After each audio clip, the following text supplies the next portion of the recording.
raha Kristy no torina fa natsangana tamin'ny maty, ahoana no ilazan'ny sasany eo aminareo fa tsy misy fitsanganan'ny maty. Amen. Korintiana 1:5-12. Mampalahelo ry havana fa na kristianina zao aza, olona vita apatisa, olona mpandray ny fanasan'ny tompo, kanefa tsy mino hoe isan'ny fitsanganana amin'ny maty amin'ny andro farany. Heveriny sasany fa rediredina dala. Jentilisa moa dia efa manakora sy miome fotsiny amin'izany. Mbola ampian'ny kristianina sasany trotraka koa.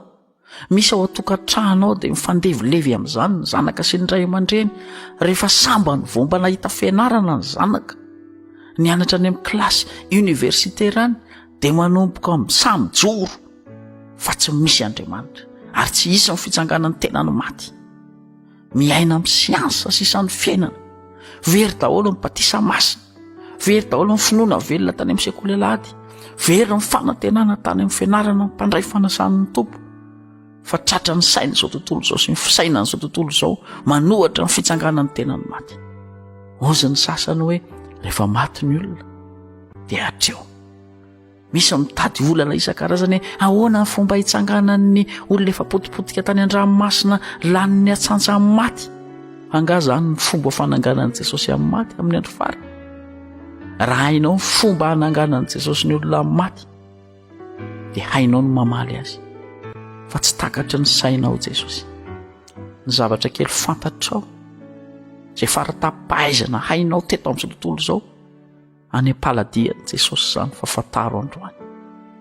Jesosy dia tompony hery sy ny fahefana rehetra ny an-danitra sy ety an-tany. Amin'ny andro farany rehefa ho avy any amin'ny raho an-lanitra izy, satria izy ilay nitsangana tamin'ny maty voalohany tamin'ny andro alahady, dia amin'ny andro farany koa hanangana ny olona rehetra amin'ny maty izy. Mino zany teny zany. Omeny tena vaovao isika, tsy io tenantsika taloha io ange, tsy ity tenantsika feno fahotana ity ane, ionga mahazo mandova ny fiainana mandrakizay, tena vaovao no omeny Jesosy ho tafiny fanahintsika amin'izany andro farany zany. Fa saingy miomana fa mizara roa ny lalana. Tsy izay rehetra mitsangana ny maty no any an-danitra, fa misy izay atsangana amin'ny maty ho atsipy any amin'ny elo hijalo mandrakizay.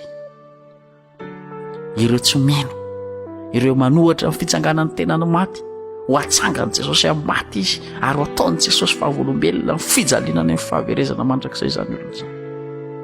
Ry havana, esory io fisaina n'izao tontolo izao io dia n'izao. Manantena any Jesosy, vita apatisa ianao, tiany ianao, tiany ianao hanana fiainana mandrakizay. Efa nandeha izy hanomana fitoerana ho antsika. Efa hanaingen'ny toeranao efa voahomana ho anao zany, aza avotsitra amin'ny fomba fisaina n'izao tontolo izao zany satro-boninahitra izany. Tany mafy izay efa nanananao mba tsy hisy aky zany satro-boninahitra ao zany. Amen.